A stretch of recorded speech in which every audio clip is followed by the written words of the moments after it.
Siento que mi nuera está ocultando algo extraño, así que fingí que esta noche tenía que quedarme de guardia. Me fui a mitad de camino, pero luego regresé en silencio para observar mi propia casa. Mientras miraba fijamente hacia la puerta trasera, pegué un brinco cuando un hombre puso su mano sobre mi hombro. Su voz era ronca. Espere hasta la 1 de la madrugada, verá todo. Dicho eso, se desvaneció en la niebla como si nunca hubiera estado ahí.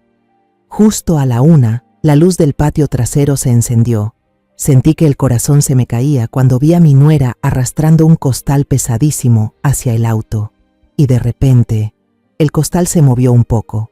Pero antes de continuar, asegúrate de estar suscrito al canal y cuéntanos en los comentarios desde dónde estás viendo este video. Nos encantaría saber hasta dónde llegan nuestras historias de venganza.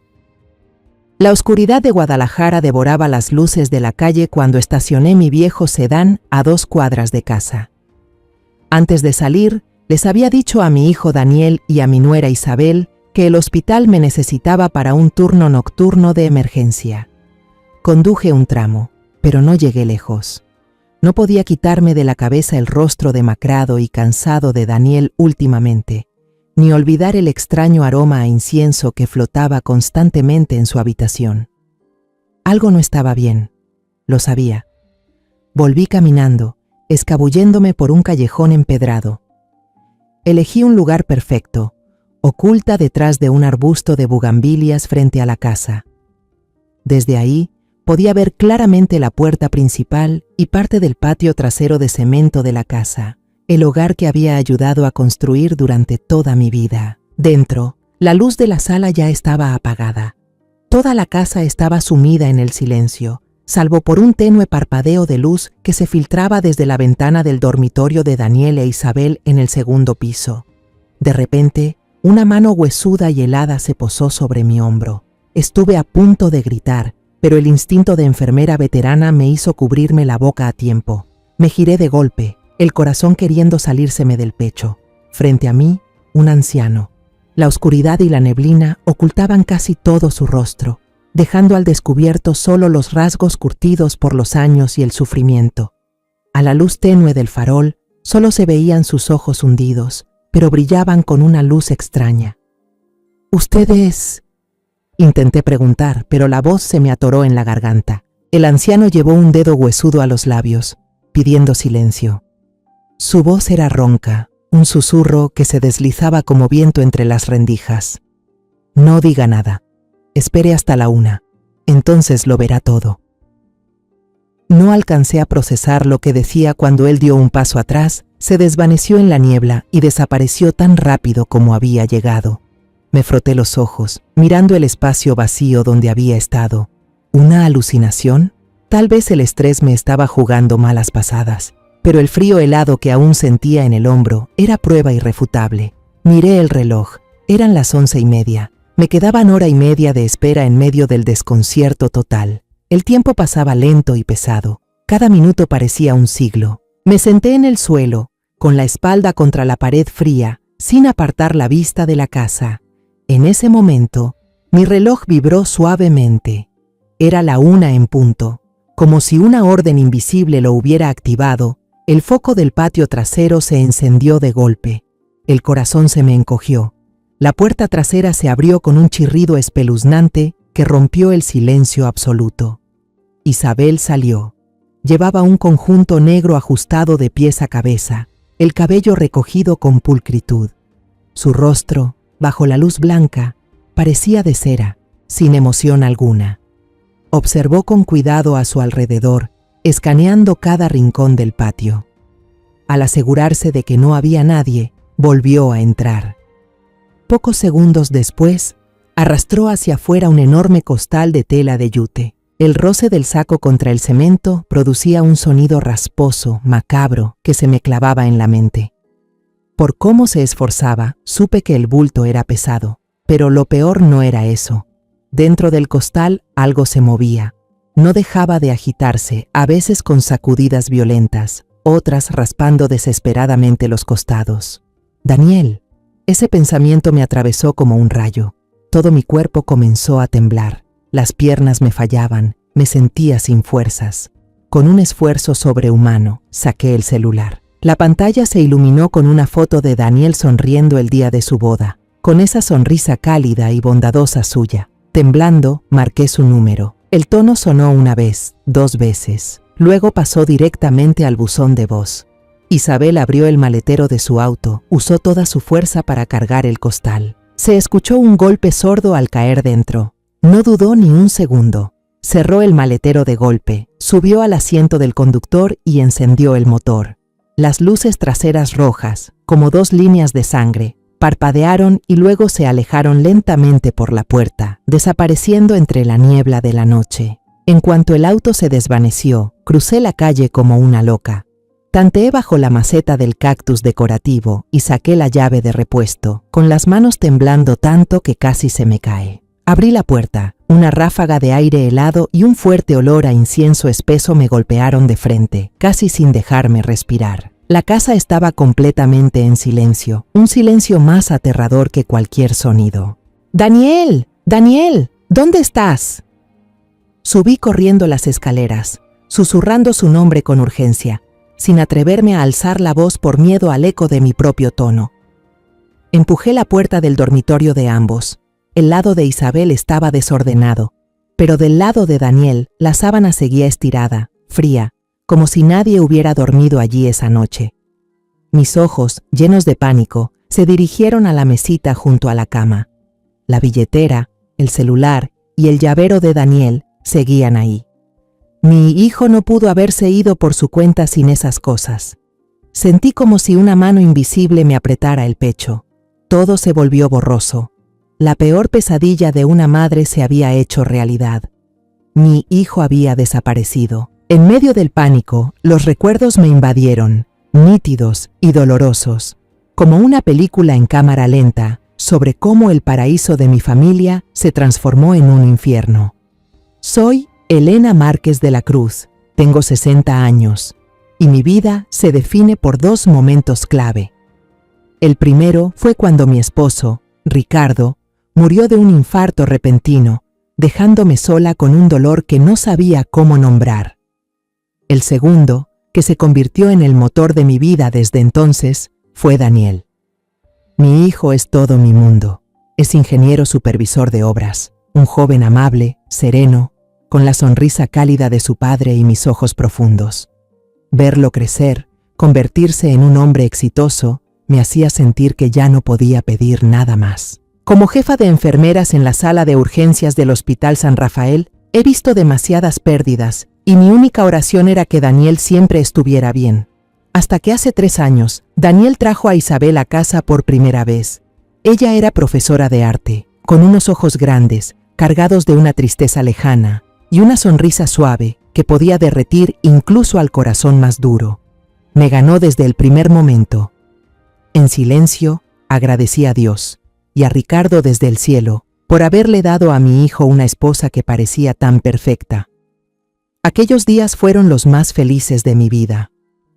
Todavía recuerdo las cenas de los domingos, Daniel preparando la parrilla en el patio, el aroma de carne asada mezclado con el humo inundando todo el jardín, Isabel sentada en el columpio, con su cuaderno de bocetos en mano, levantando la mirada de vez en cuando para ver a su esposo con una expresión llena de ternura y orgullo. Las risas de ambos, sus charlas animadas, llenaban el vacío que Ricardo había dejado. Pensé que por fin, mi familia estaba otra vez completa, pero esa felicidad era frágil. Todo empezó a cambiar hace unos 6 meses, como una enredadera venenosa que se colaba poco a poco en mi hogar, asfixiándolo todo. Al principio fueron cosas pequeñas.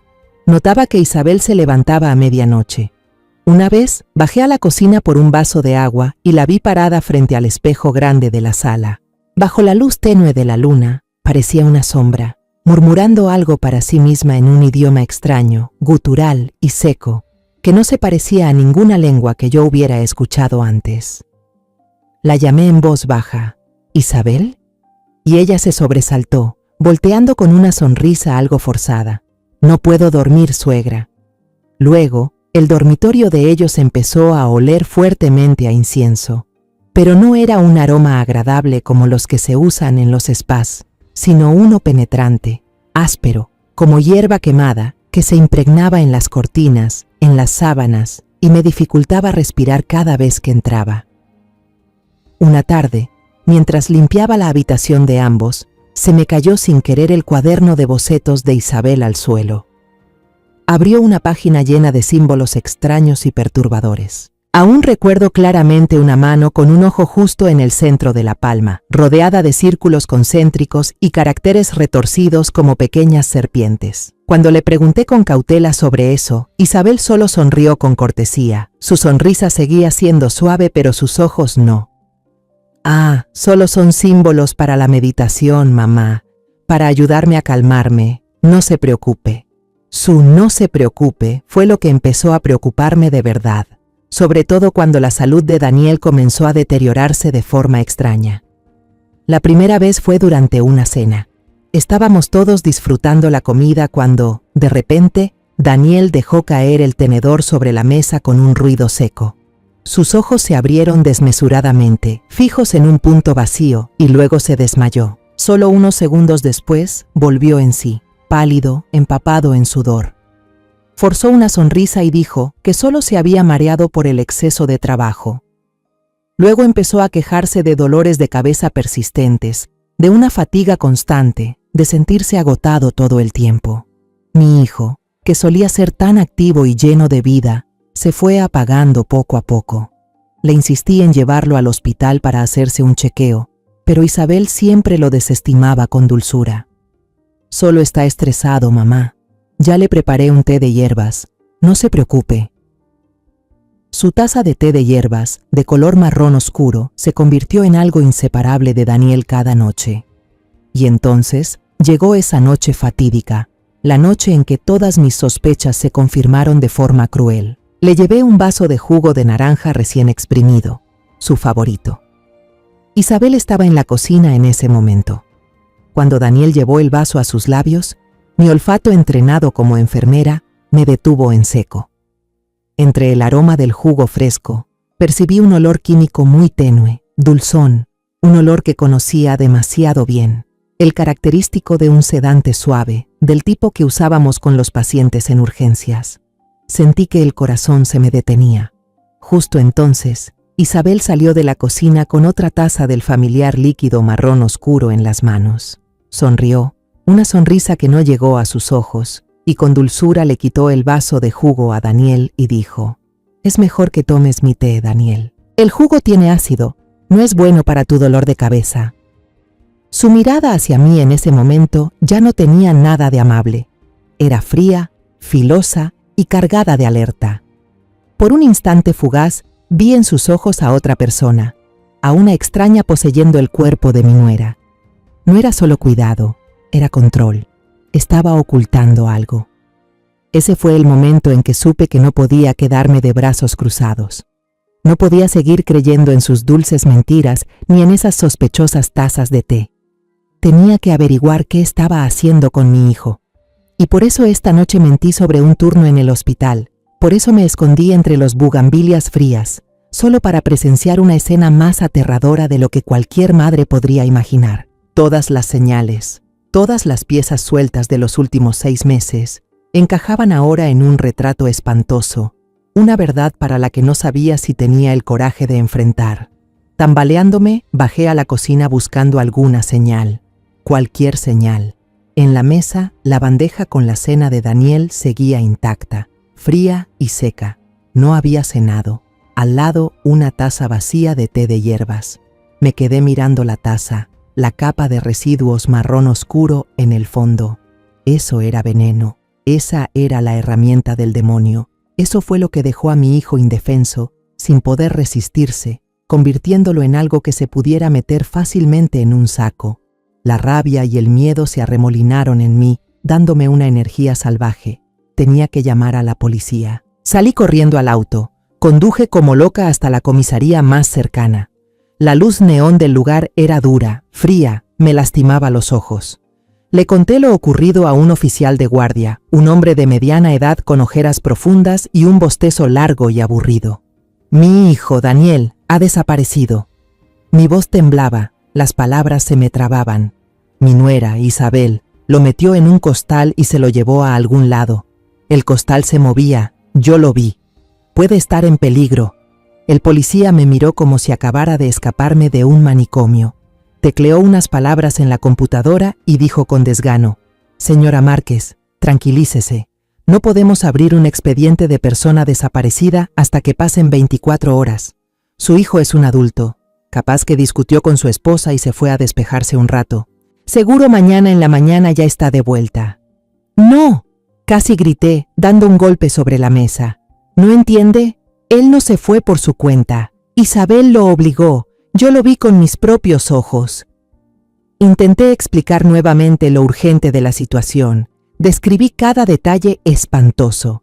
La ropa negra de Isabel, el sonido sordo cuando lanzó el costal al maletero. Pero mis palabras desesperadas chocaban contra un muro de indiferencia. Él solo negó con la cabeza. Su expresión se volvió visiblemente molesta. «Váyase a casa. Si en 24 horas él no aparece, regrese y llene este formulario». Empujó hacia mí una hoja, esa arma del aparato burocrático, tan fría e insensible como él. Salí de la comisaría cabizbaja. Una sensación de impotencia y desesperación me envolvía. Nadie me creía. A sus ojos solo era una vieja histérica con mucha imaginación. Estaba completamente sola en esta lucha. Apenas llegué al inicio de mi calle, sentí que el corazón se me detenía. Un haz de luz brillante cruzó el parabrisas. Los faros del auto de Isabel. Estaba regresando. Asustada pisé el freno, apagué el motor, apagué las luces y me deslicé hacia abajo en el asiento, sin respirar. El auto de Isabel pasó junto al mío, giró hacia el portón y se detuvo en el patio. A través de la rendija de la ventana, la vi bajarse del auto. No parecía ni apurada ni preocupada. Con calma cerró el coche con llave, entró a la casa y cerró la puerta como si volviera de una simple caminata nocturna. Yo me quedé ahí, inmóvil en la oscuridad, con el sudor frío corriéndome por la espalda. No podía volver a casa en ese momento. ¿Qué le iba a decir? ¿Cómo iba a enfrentarla, si en mi mente aún estaba la imagen de ella arrastrando a mi hijo dentro de un costal? La mentira del turno nocturno en el hospital, que al principio era solo una excusa, se convirtió en mi único salvavidas. Encendí el auto de nuevo y, temblando, manejé directo al Hospital San Rafael. La sala de descanso del personal era ahora mi único refugio. El aire olía fuertemente a desinfectante, ese aroma de vida y orden, pero no lograba calmarme. Preparé una taza de café, pero no pude tomarla. Mis manos temblaban tanto que derramé el café por toda la mesa. Esa noche no pude pegar un ojo. En mi mente, la imagen del costal moviéndose se repetía una y otra vez como una película de terror interminable. Los sonidos del costal rozando el suelo, los arañazos débiles que imaginaba, resonaban en mis oídos. Y por encima de todo, el rostro aterradoramente sereno de Isabel mientras cometía ese acto atroz. El rostro de un demonio. Al amanecer, después de una noche de tortura mental, manejé de regreso a casa. Ya estaba preparada. Iba a enfrentar a Isabel, iba a interrogarla, iba a obligarla a devolverme a mi hijo. Usé mi llave, abrí la puerta con cuidado. La casa estaba en silencio, pero al entrar a la sala, me paralicé. Daniel estaba sentado en la mesa del comedor. Ahí estaba, en carne y hueso, con una taza de café en la mano. Llevaba la misma ropa de ayer, se veía algo desaliñado, con la barba crecida, pero era él, mi hijo. Y estaba respirando. Él levantó la vista y me miró con un poco de sorpresa en la cara. «¿Mamá? ¿Ya volviste del turno de noche?» «¡Daniel!». Corrí a abrazarlo. Las lágrimas me brotaron de inmediato. Lo apreté con fuerza, sintiendo su calor, su presencia. Olía fuertemente a alcohol y cigarro. Me dio unas palmadas suaves en la espalda con un tono algo apenado. Anoche salí a tomar con unos amigos viejos. La pasamos tan bien que perdí la noción del tiempo y se me acabó la batería del celular. Por eso no pude contestarte. Perdón por haberte hecho preocupar. Su explicación tenía un sentido aterrador. Cada detalle coincidía. Pero, ¿y el costal que se movía? Justo en ese momento, Isabel salió del cuarto.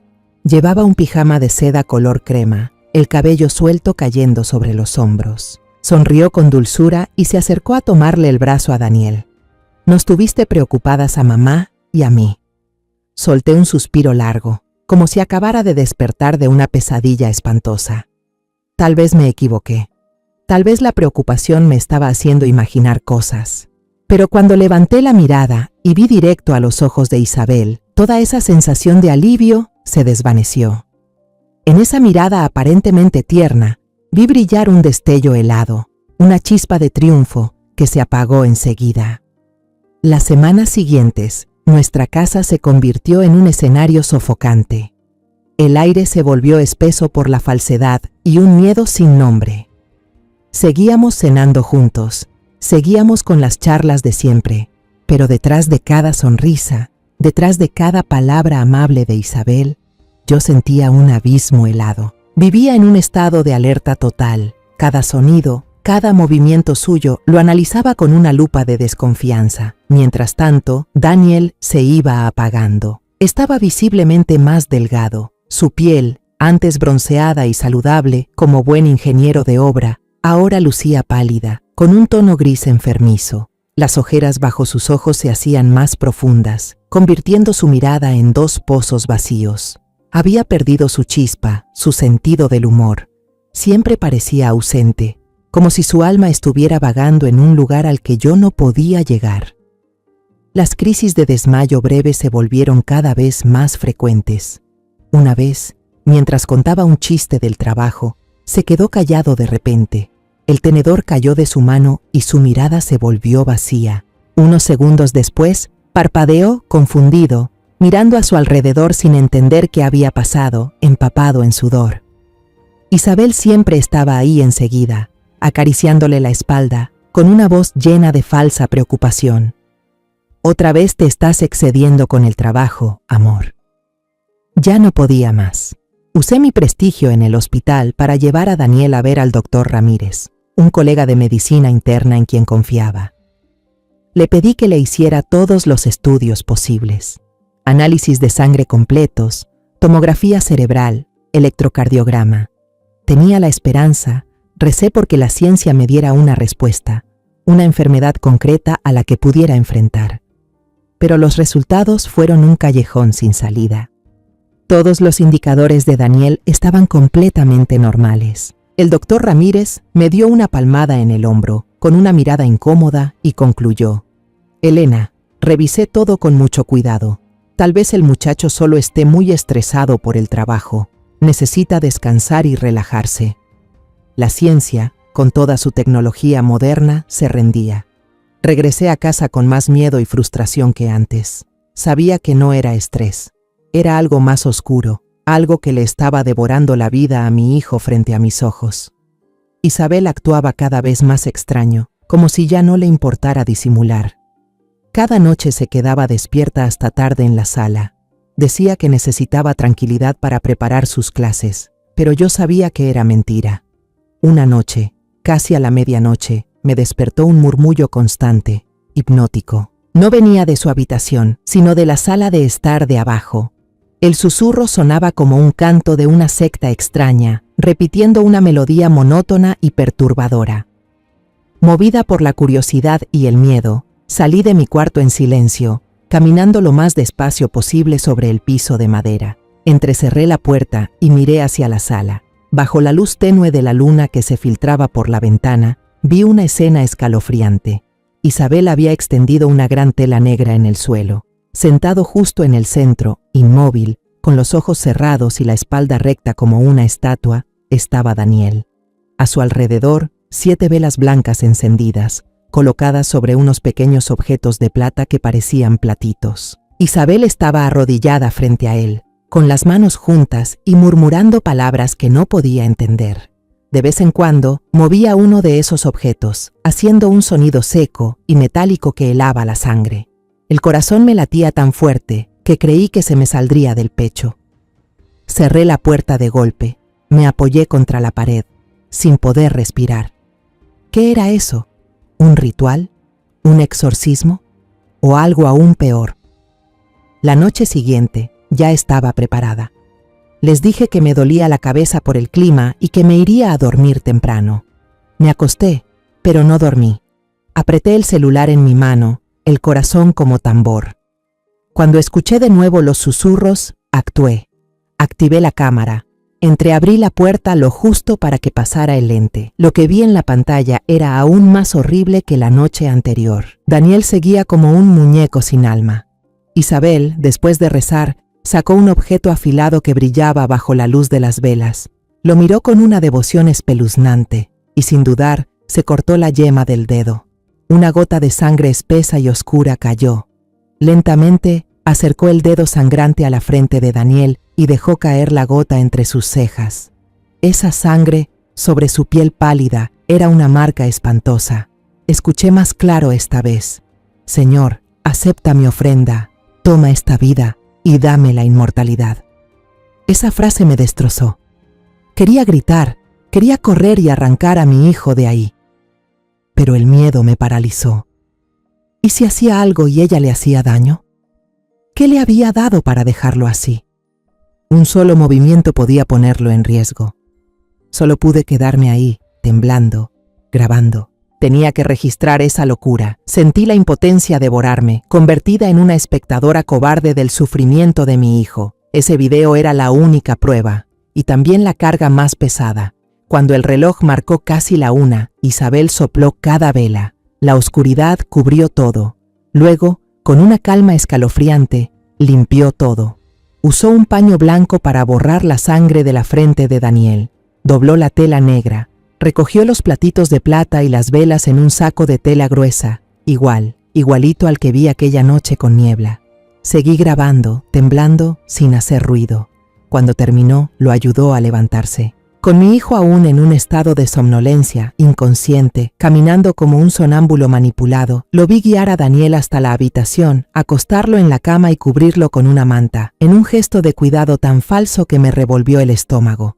Una vez que se aseguró de que Daniel estaba quieto, Isabel salió de la habitación y escuché un clic. Había cerrado la puerta del salón con llave desde dentro, dejándome encerrada del lado del pasillo. El corazón me latía con fuerza. ¿Qué pensaba hacer ahora? Isabel se dirigió a la puerta trasera. Contuve la respiración, apuntando con el celular en su dirección. La vi entreabrir la puerta, asomándose a la oscuridad del jardín.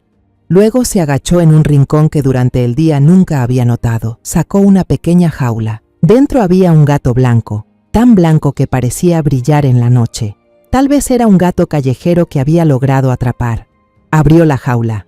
El gato, asustado, retrocedió hasta la esquina, maullando débilmente. Sin una pizca de compasión, Isabel lo agarró con brusquedad. El gato se retorcía, sus pequeñas garras arañaban su mano, lanzando chillidos agudos, como pidiendo clemencia.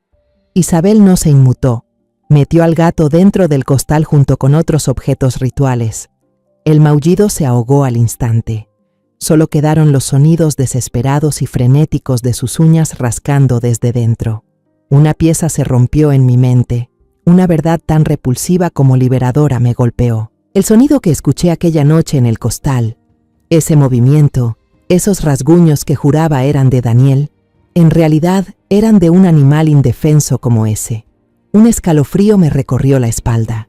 Sentí un alivio abrumador. Una gratitud demencial de que mi hijo estuviera a salvo, de que no hubiese sido él quien estaba en ese costal. Pero inmediatamente después, una náusea me subió por la garganta. Me repugnaba la crueldad y frialdad de Isabel. No solo estaba destruyendo a mi hijo mentalmente, sino que también era capaz de sacrificar vidas inocentes para su ritual enfermizo. Durante varios días, viví como un fantasma. El video en mi celular se convirtió en un monstruo digital que me perseguía hasta en los sueños. Lo vi decenas de veces, descubriendo en cada repetición un nuevo detalle perturbador. Sabía que no podía actuar sola. La vez anterior en la comisaría había sido un desastre. Nunca creerían una historia tan absurda sin más pruebas, o sin alguien que pudiera confirmarla. Necesitaba más información. Necesitaba a alguien que pudiera entender esta locura. Aquella tarde, tras salir de mi turno en el hospital, me sentía agotada. No quería volver a casa. No quería enfrentar la sonrisa fingida de Isabel ni la mirada vacía de Daniel. Me senté en una banca de piedra en el jardín del hospital, desde donde podía ver la ruidosa avenida principal. Necesitaba un poco de aire fresco, algo del mundo real que me sacara del pantano oscuro que era mi casa. Estaba perdida en mis pensamientos cuando una figura se sentó en silencio a mi lado. Un olor a cigarro barato y áspero me invadió, un aroma tan familiar que me dio miedo. Levanté la vista y el corazón se me detuvo un segundo. Era el anciano misterioso de la noche de niebla. A la luz del día, su aspecto era aún más desgastado. El cabello blanco enmarañado, los ojos hundidos como pozos vacíos, y las arrugas en su rostro no eran marcas de la edad, sino cicatrices de un dolor eterno. No me miró, solo observaba el flujo de autos, y con una voz ronca, como si cada palabra cayera en el vacío entre nosotros, dijo: «Ya lo vio, ¿verdad?». No fue una pregunta, fue una afirmación. Asentí en silencio, con la garganta cerrada, sin poder pronunciar palabra. ¿Y ahora por dónde empiezo? ¿Cuento sobre la gota de sangre? ¿O sobre el gato? El anciano dio una calada profunda al cigarro y exhaló una nube de humo blanco que por un instante ocultó su rostro lleno de dolor. Sé que tiene muchas preguntas. Me llamo Manuel. Manuel. Repetí ese nombre como si fuera un conjuro. Al fin, el fantasma de la noche tenía un nombre. Reuní todo mi valor, lo miré directamente a los ojos y, con la voz temblorosa, pregunté: ¿por qué me advirtió? ¿Cómo sabía todo eso? Manuel volteó a verme. Esta vez, su mirada ya no era enigmática, sino que estaba llena de un cansancio y un dolor infinitos. Un dolor que pude sentir en lo más profundo de mi alma. Porque yo estuve exactamente en su lugar, dijo con voz grave. Vi cómo el demonio devoró a la persona que más amaba, justo frente a mis ojos. Aplastó el cigarro contra la suela de su viejo zapato y empezó a contar su historia. «Es una organización», comenzó Manuel, con una voz monótona pero cargada de un odio endurecido por los años. «Se hacen llamar la Mano Blanca. Por fuera, parecen un grupo de apoyo espiritual, una comunidad religiosa moderna que da la bienvenida a todos. Pero en realidad, son una secta, un buitre que se alimenta de almas en descomposición». Contó que se enfocaban en personas mentalmente vulnerables, gente desesperada por una pérdida o cargada de culpa. Se les acercaban con suavidad, usando palabras dulces sobre el perdón y la salvación, y poco a poco les implantaban una doctrina tóxica, una visión enfermiza y distorsionada del amor y del sacrificio. Predican que el amor terrenal, el afecto familiar, el amor de pareja, todos son cadenas que atan el alma e impiden alcanzar la pureza. Para alcanzar la redención, para convertirse en santo, una persona debe demostrar devoción absoluta, entregando lo más valioso, la persona que más ama, a lo que ellos llaman la luz suprema. Sentí que el corazón se me detenía. La persona que más amas, Daniel. Y esa entrega, continuó Manuel con la voz quebrada, no es algo que ocurra de un día para otro. Es un proceso. Una serie de rituales diseñados para ir drenando la energía vital, la voluntad y el alma del sacrificio, hasta convertirlo en un cascarón vacío, obediente, listo para aceptar su destino antes del ritual final. Luego me habló de su única hija, Alma. Su esposa había muerto joven y padre e hija se tenían el uno al otro para sobrevivir. Alma era una chica inteligente, una artista talentosa, pero con un alma demasiado sensible y una sensación constante de soledad. Después de una decepción amorosa, Alma se vino abajo y empezó a asistir a las reuniones de la Mano Blanca. Al principio Manuel se alegró, la veía más animada, había hecho nuevos amigos. Pero luego Alma cambió. Comenzó a decir cosas extrañas sobre la purificación del alma y el sacrificio sagrado para lavar los pecados del mundo. Empezó a quemar un tipo de incienso de olor penetrante que él no podía soportar. Y una noche, dijo Manuel con la voz ahogada, sus ojos hundidos clavados en un pasado lejano y doloroso, me despertó, me dijo que debía sentarme en una silla en medio de la sala, que ese era el ritual para soltar los lazos terrenales para el Señor. Entonces trajo un gato enjaulado. Dijo que el alma pura del animal absorbería mis impurezas. Todo mi cuerpo se congeló. El gato blanco, el saco. Después de cada ritual, exactamente a la 1 de la mañana, se llevaba el saco con el cadáver del gato y los objetos del ritual a algún lugar. La amaba tanto y también le tenía miedo. No me atrevía a detenerla. Me repetía que era solo una fase, que pronto se daría cuenta de la locura en la que estaba metida. Guardó silencio un largo rato. El remordimiento estaba grabado en cada arruga de su rostro. Hasta que un día, Alma no volvió. Unos días después, alguien dejó una carta bajo la puerta. No había explicación, ni despedida, solo una línea impresa en letras frías. Alma ha cumplido su misión. Se ha convertido en santa. Me llevé la mano a la boca para contener un sollozo. ¿Santificación? La mataron y lo llamaron redención. Manuel intentó alertar a la policía, pero su historia era demasiado absurda, sin pruebas, sin cuerpo. Pensaron que su hija, ya adulta, se había ido por voluntad propia con alguna secta. Lo dejaron solo, con el dolor y el remordimiento de saber que su silencio fue cómplice del mal. Pero no se rindió. Comenzó a investigar por su cuenta. Se metió por todos lados, buscando información sobre sectas encubiertas que operaban en la ciudad. Y entonces reconoció su símbolo, el mismo que Alma había garabateado en su cuaderno. Una mano blanca extendida con un ojo en el centro de la palma. La mano blanca con el ojo. La imagen del cuaderno de Isabel apareció clara en mi mente.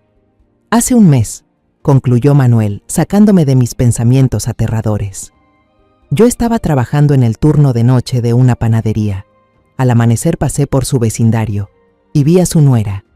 Estaba arrastrando un costal fuera de la casa. Aún estaba oscuro, pero bajo la luz de la calle alcancé a ver un pequeño logo bordado en una esquina del saco. Era ese, la imagen de la mano blanca con el ojo. Los recuerdos horribles de su hija regresaron con fuerza. Supo de inmediato lo que estaba ocurriendo. Otra familia estaba cayendo en la misma trampa de la que él no pudo escapar. Por eso volvió aquella noche de niebla, para advertirme. Al escuchar la historia de Manuel, todas las piezas sueltas en mi mente encajaron formando una imagen completa y espantosa. Los símbolos en el cuaderno de Isabel, el olor a incienso, el deterioro cada vez más evidente de Daniel y el gato dentro del costal. Todo era parte de un plan macabro. El miedo dentro de mí se transformó en furia y determinación. No iba a permitir que Daniel se convirtiera en otro caso como el de Alma. No me quedaría callada. Miré a Manuel directo a los ojos, con voz firme, sin un ápice de temblor. Tengo pruebas. No es una historia absurda. Grabé todo mientras ella realizaba el ritual. Le mostré el video en mi celular. Manuel lo miró fijamente, con las manos apretadas, los nudillos blancos. Vio a Daniel, inmóvil. Vio a Isabel cortarse la mano. Vio una gota de sangre caer sobre la frente de mi hijo. Vi una lágrima rodar por su mejilla hundida. Cuando el video terminó, levantó la mirada. En sus ojos hundidos, por primera vez, vi un rayo tenue de esperanza. Habló con urgencia. Tenemos que ir con la policía, pero no con los policías comunes. Conozco a alguien. Ella nos va a creer. ¿Quién?, pregunté de inmediato. Manuel me miró a los ojos. Tu mejor amiga, Beatriz. El nombre Beatriz que Manuel pronunció fue como un salvavidas arrojado en medio de la tormenta. Beatriz Ramírez no solo era mi mejor amiga desde la secundaria, también era una inspectora de policía brillante y honesta. No pensé en acudir a ella desde el principio por miedo a que mi historia sonara demasiado loca y por temor a molestarla con su trabajo ya tan estresante. Pero ahora, con el testimonio de Manuel, supe que tenía una esperanza. ¿Cómo conoces a Beatriz?, pregunté aún con sorpresa. Manuel explicó que no la conocía por su relación conmigo. Años atrás, mientras él buscaba desesperadamente a su hija, Beatriz investigó un caso de desaparición relacionado con sectas. Aunque ese caso también se cerró por falta de pruebas, ella fue de las pocas personas que realmente escucharon y creyeron en las familias afectadas. No los desechó como si fueran locos. Sin pensarlo más, saqué mi celular. Llamé a Beatriz de inmediato. Su voz, cálida y firme como siempre, respondió al instante. Contuve mi desesperación y hablé con la mayor urgencia que pude. Beatriz, soy yo. Es algo muy grave. Se trata de la vida de Daniel. Necesito verte ya. Beatriz guardó silencio unos segundos. Me conocía demasiado bien. Percibía la gravedad en mi voz. Está bien, Elena. En media hora, en la cafetería La Paloma, en las afueras. Ese lugar es discreto. En la pequeña cafetería escondida en un callejón, Manuel y yo nos sentamos frente a Beatriz. Le conté toda la historia, desde las primeras señales, la noche entre la niebla, hasta el ritual de sangre que logré grabar. Le mostré el video. Manuel, en silencio a mi lado, relató la tragedia de Alma y colocó sobre la mesa la foto de una joven con unos ojos tristes idénticos a los de su padre. Beatriz miró el video. Su rostro se fue endureciendo. No nos interrumpió, solo escuchaba con atención. Sus ojos agudos de investigadora no dejaban escapar un solo detalle. De vez en cuando, anotaba unas líneas en una pequeña libreta. El aire en la cafetería parecía espesarse. Cuando terminamos, Beatriz exhaló largo. No tenía dudas. Nos miró con empatía y decisión. Elena, Manuel, gracias. Esto es mucho más grave de lo que pensaba. Nos explicó que actualmente formaba parte de una unidad especial dedicada a investigar crímenes organizados y sectas encubiertas. La Mano Blanca, dijo, es un nombre que hemos escuchado en rumores, en desapariciones sin explicación, pero nunca hemos tenido pruebas suficientes para actuar. Ese video tuyo, Elena, es el eslabón que nos faltaba. De inmediato sacó su celular, hizo una llamada. Su tono se volvió totalmente profesional, breve y firme. Tengo el eslabón vivo, preparen la reunión. Se volvió hacia mí y me pidió que copiara el video en una memoria USB segura que ella me entregó. Luego puso su mano sobre la mía, me miró fijamente y con voz seria dijo, Elena, desde este momento tienes que actuar como si nada hubiera pasado al volver a casa. Mantente absolutamente tranquila. La seguridad de Daniel ahora depende completamente de tu capacidad para fingir. Los días siguientes fueron los más tensos de mi vida. Cuidaba de Daniel mientras fingía estar alegre frente al demonio con cara de ángel. Luego, Beatriz me llamó y me citó en un lugar secreto. Una oficina sin rótulo en un edificio viejo. Dentro, una unidad especial trabajaba a toda marcha. Con base en mi testimonio, el video y la información de Manuel, comenzaron a revisar archivos antiguos, casos que llevaban años acumulando polvo. Un joven investigador, llamado Marco, me trajo un expediente amarillento. Señora Márquez, ¿conoce usted el nombre Lucía Ortega? Me quedé paralizada. La garganta se me secó. Ese era el nombre de la compañera de cuarto de universidad que Isabel me había mencionado. La amiga que, según ella, había muerto trágicamente por una fuga de gas. Recuerdo que Isabel lloró desconsoladamente al contarme aquello, diciendo que se arrepentiría toda la vida por no haber estado con ella esa noche. El expediente indicaba que Lucía murió en un dormitorio cerrado por dentro. No había señales de pelea ni de entrada forzada. La conclusión inicial de la policía fue un accidente por fuga de gas. Sin embargo, el informe forense mencionaba un detalle extraño que en su momento se pasó por alto.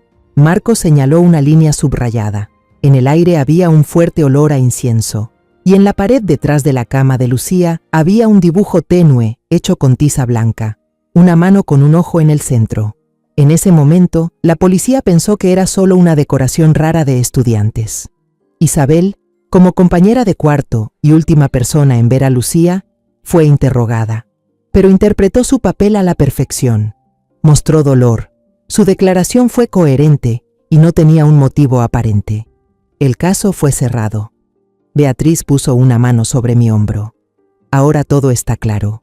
Isabel no es una víctima, sino una miembro clave, una depredadora de esta secta desde hace mucho tiempo. Tal vez ofrecer a Lucía fue su prueba, el rito de iniciación para ascender dentro de la organización.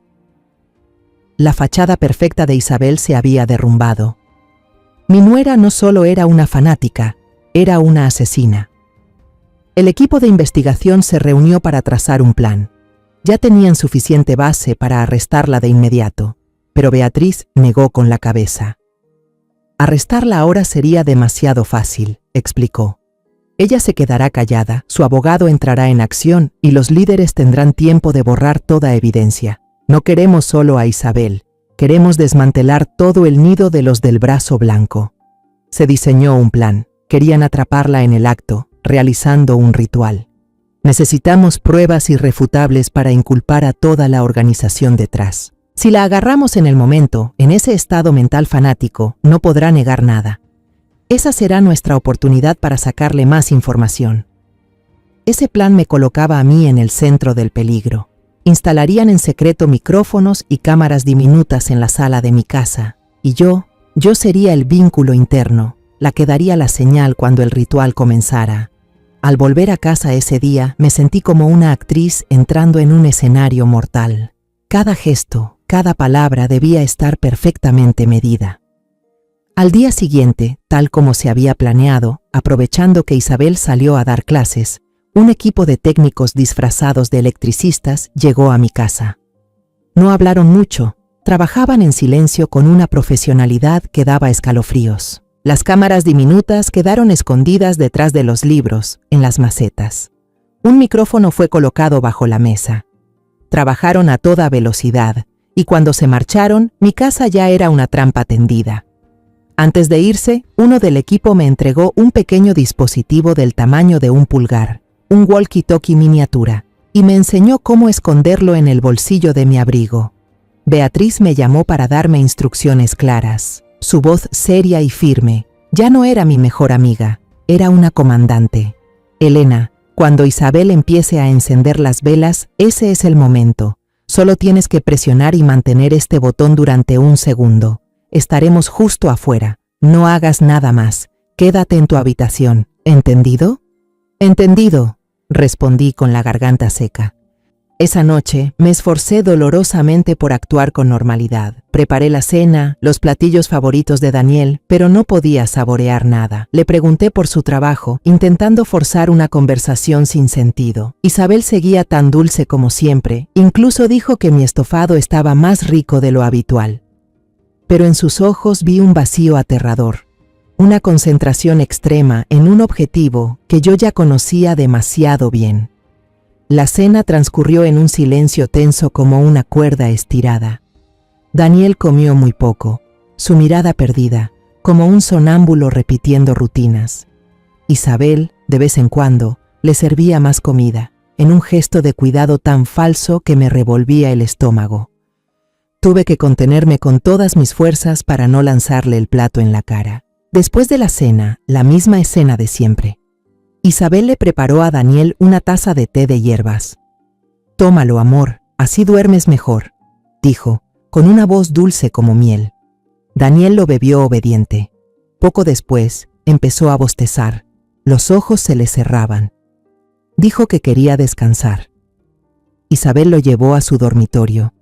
Yo también fingí estar cansada y me retiré a mi habitación, con el corazón latiendo como un tambor. Cerré la puerta y me apoyé en la madera fría. Me senté en la cama, con la mano apretando el walkie-talkie en el bolsillo de mi abrigo.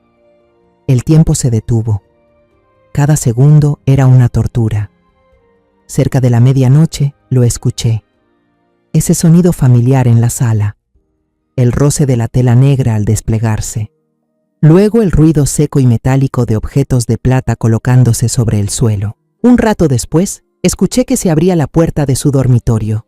Isabel ayudó a Daniel, que ya estaba completamente inconsciente, a salir hacia la sala y lo sentó justo en el centro del trapo. Luego oí el sonido de un fósforo al encenderse. ¡Fssh! Una luz temblorosa se filtró por la rendija de la puerta. El chasquido de una vela encendida marcó el inicio del ritual demoníaco. Esa era la señal. Me temblaban las manos. Metí la mano en el bolsillo. Mi pulgar buscó el pequeño botón. Respiré hondo. Presioné y mantuve el botón del comunicador durante un segundo. Casi de inmediato, un golpe ensordecedor retumbó. La puerta principal fue derribada. El equipo especial, vestidos de negro y armados, entraron desde todas las direcciones como una avalancha oscura. «¡Policía! ¡Nadie se mueva!». Isabel se sobresaltó y se giró de golpe. Tenía en la mano un cuchillo pequeño y filoso, a punto de cortarse el dedo. Su mirada ya no era vacía, era puro delirio al ver a la policía. Daniel seguía sentado, inconsciente, sin enterarse de nada. Isabel gritó, un alarido salvaje, inhumano. «Aléjense, malditos gusanos, no me detengan. Él está por ser salvado, está por trascender». No soltaba el cuchillo. En un último acto de locura, giró el cuerpo y levantó el cuchillo hacia el cuello de Daniel. «¡No!», grité desde la habitación. Pero Beatriz fue más rápida. Se lanzó como una pantera y con un movimiento certero la tiró al suelo. El cuchillo salió volando y giró por el suelo de cerámica. Los paramédicos que venían con el equipo especial entraron corriendo. No les importaba Isabel, su objetivo era Daniel. Revisaron su pulso, las pupilas y lo subieron de inmediato a una camilla. Salí corriendo de la habitación, alcanzando a ver el rostro pálido como cera de mi hijo mientras lo sacaban hacia la ambulancia. «¡Daniel, hijo mío!», grité con desesperación. La policía esposó a Isabel. Ella seguía gritando, insultando, forcejeando como una bestia herida. «Lo arruinaron todo. La luz los castigará. A todos ustedes». En la comisaría, bajo la fría luz de los fluorescentes, Isabel al principio no dijo nada. Se quedó inmóvil en la silla, con las manos esposadas, la mirada perdida en la pared blanca. La máscara de fanatismo había caído. Solo quedaba un cascarón vacío. Beatriz entró a la sala de interrogatorios sin decir palabra. Puso la laptop sobre la mesa, giró la pantalla hacia Isabel y apretó play. Apareció el video que yo había grabado. En la pantalla se veía a Isabel cortándose la mano, dejando caer gotas de sangre sobre la frente de Daniel, mientras susurraba maldiciones enfermas. Al verse a sí misma en el video, al ver lo que había hecho desde una perspectiva ajena, su coraza se quebró. Se desplomó sobre la mesa, sus hombros temblaban sin control.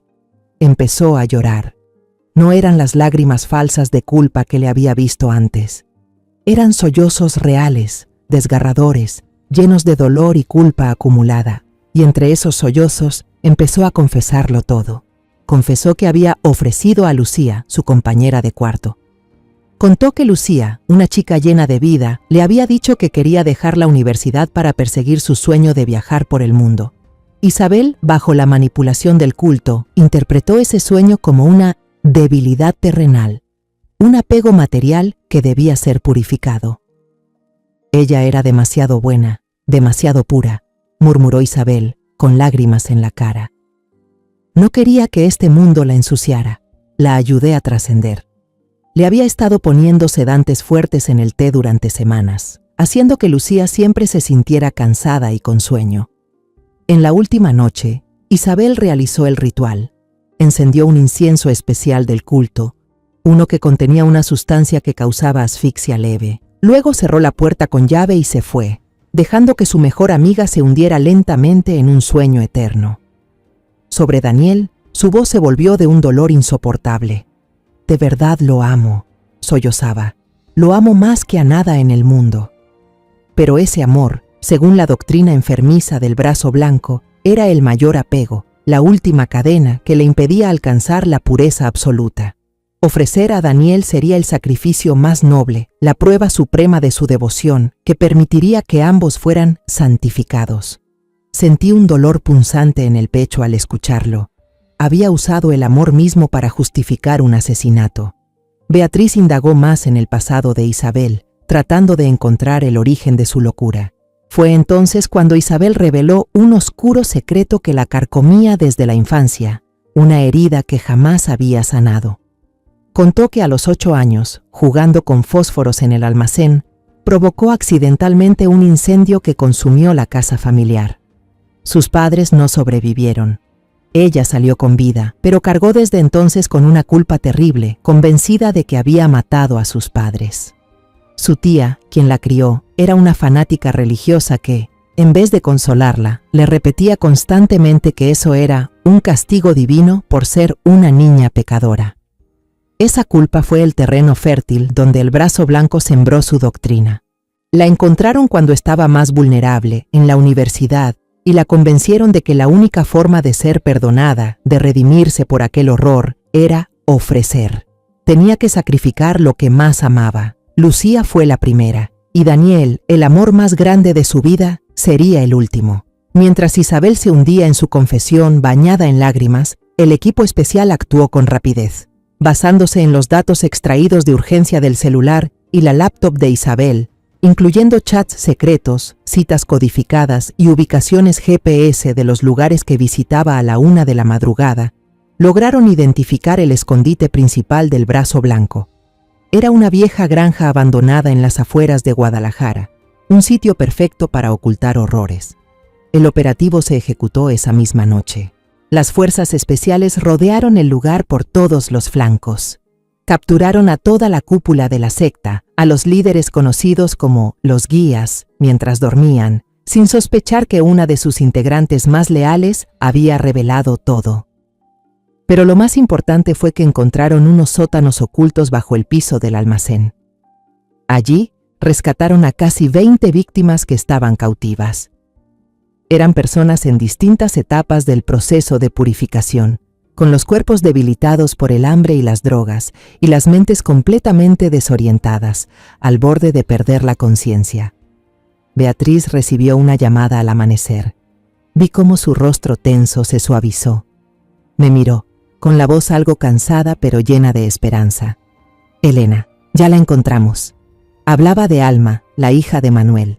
Beatriz nos llevó a mí y a Manuel a un hospital de campaña instalado cerca de la granja para atender a los sobrevivientes. El aire allí estaba cargado del olor a desinfectante y del peso del sufrimiento. Vi a Manuel caminar de un lado a otro, con los puños apretados y los ojos escudriñando todo a su alrededor. Luego, una enfermera nos condujo a una habitación. Dentro, vi a una joven encogida en la cama, con la mirada perdida hacia la ventana. Estaba tan delgada que solo le quedaba piel sobre los huesos, el cabello largo y enmarañado. Era Alma, sin duda. Manuel se acercó despacio, con el corazón de padre colgando de un hilo.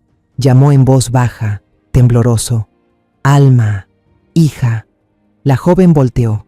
Al principio, sus ojos estaban vacíos, sin reconocer a nadie. Pero entonces, como si un rayo de luz atravesara la densa niebla que había cubierto su mente durante tanto tiempo, ella reconoció el rostro curtido y lleno de amor de su padre. Sus labios agrietados se movieron. «¿Papá?». Manuel corrió a abrazarla. Padre e hija rompieron en llanto. Él lloraba por los años de búsqueda en vano, por el dolor y el remordimiento. Alma lloraba por liberarse de un infierno en vida, por poder volver. No eran solo lágrimas de reencuentro, sino también lágrimas que lavaban todos esos años de sufrimiento extremo.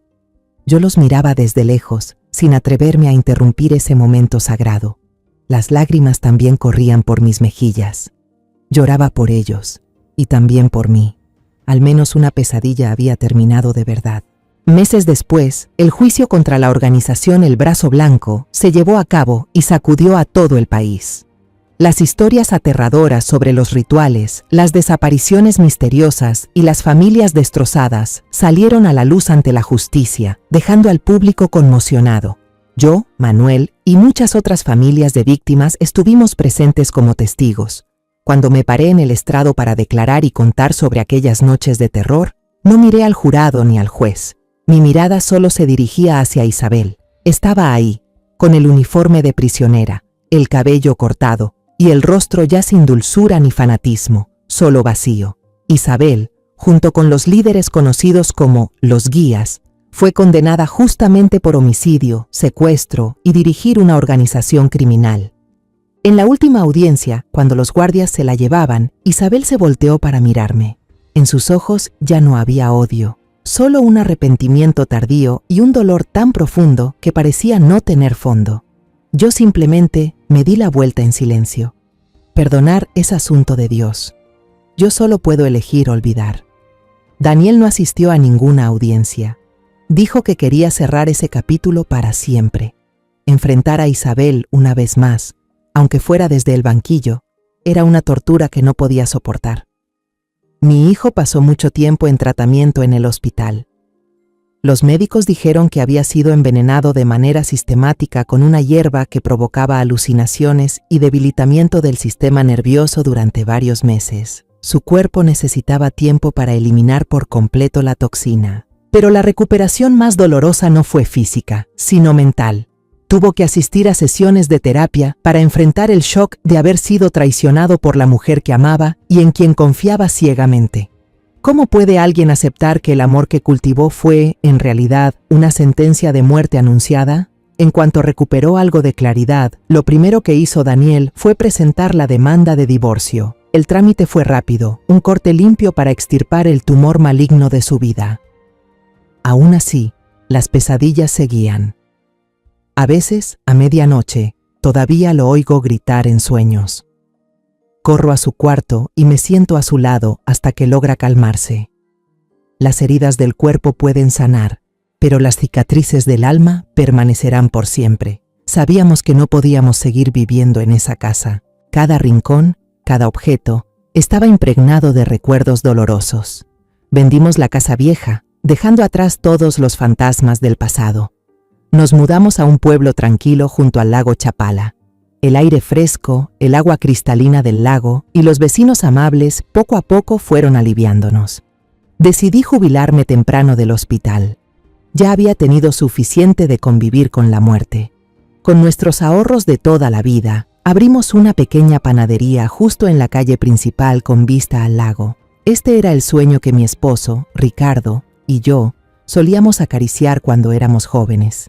El olor a mantequilla, azúcar y harina horneándose cada mañana nos reconfortaba el alma, un aroma a vida, a dulzura, que contrastaba totalmente con el incienso fúnebre que había perseguido a mi familia. Daniel fue reencontrándose a sí mismo entre las bandejas de pan.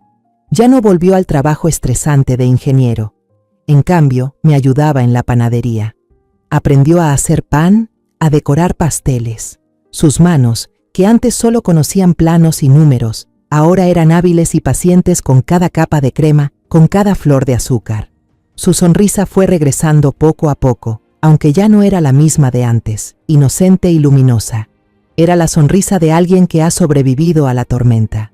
Una sonrisa serena, más profunda. Una tarde soleada de domingo, mientras preparábamos todo para cerrar el local, Manuel trajo a Alma de visita. Alma estaba mucho mejor. Había subido de peso, su cabello volvía a crecer y sus ojos ya no estaban vacíos. Me contó que había retomado un curso de cerámica, que estaba volviendo a conectar con esa pasión artística que había dejado atrás. Los cuatro nos sentamos en la mesita de afuera de la panadería, mirando hacia el lago que brillaba con la luz dorada del atardecer. Tomamos té, comimos un pastel de manzana recién horneado por Daniel, hablamos del clima, de una nueva receta, de alguna noticia sin importancia que salió en el periódico. Nadie mencionó a El Brazo Blanco, ni a Isabel, ni a las noches de horror que dejamos atrás. Pero ese silencio no fue incómodo. Era un entendimiento silencioso entre quienes han caminado juntos hasta el fondo del dolor. No hacía falta decir nada, porque todos sabíamos. El pasado seguía allí, como cicatrices bajo la ropa, que a veces duelen cuando cambia el clima, pero ya no define nuestro futuro. Vi a Daniel riéndose con Alma por alguna anécdota pequeña. Su risa ahora era liviana, y la forma en que miraba a Alma tenía una ternura empática. Supe entonces que nuestro nuevo amanecer, uno de verdad, por fin había comenzado. Yo solía pensar que vengarse era usar tus propias manos para castigar al malvado, una justicia merecida para acabar con el sufrimiento. Pero ahora entiendo que la verdadera venganza, a veces, es el camino duro de buscar justicia en la oscuridad, cuando una madre frágil se atreve a enfrentarse a toda una organización enferma para salvar a su hijo. En esta historia de venganza que te conté durante la última hora, no maté a nadie, no cobré sangre con sangre, pero obligué a que la verdad saliera a la luz, a que los culpables enfrentaran las consecuencias. Y aprendí que la fe ciega puede matar, pero el amor con los ojos abiertos puede salvar una vida. Si alguien allá afuera está viviendo cosas que el corazón sabe que están mal, por favor, no se quede en silencio. Hable, actúe, porque a veces una historia de venganza comienza justo en el instante en que nos atrevemos a mirar de frente a la verdad y no apartamos la mirada. Los nombres y lugares de esta historia han sido modificados para proteger la identidad de los involucrados. No la contamos para juzgar, sino con la esperanza de que alguien escuche y se detenga a reflexionar. ¿Cuántas madres están aguantando en silencio dentro de su propio hogar? De verdad me lo pregunto. Si tú estuvieras en mi lugar, ¿qué harías? ¿Te quedarías callado para evitar conflictos o enfrentarías todo por recuperar tu propia voz? Quiero saber tu opinión sobre esta historia de historias que duelen, o cualquier sugerencia que tengas para ayudarnos a mejorar nuestro contenido. Que Dios siempre te bendiga, y yo creo firmemente que el valor nos lleva a días mejores. En este momento, en la pantalla final dejaré 2 de las historias más queridas del canal. Estoy segura de que te sorprenderán. Gracias por haberte quedado conmigo hasta este instante.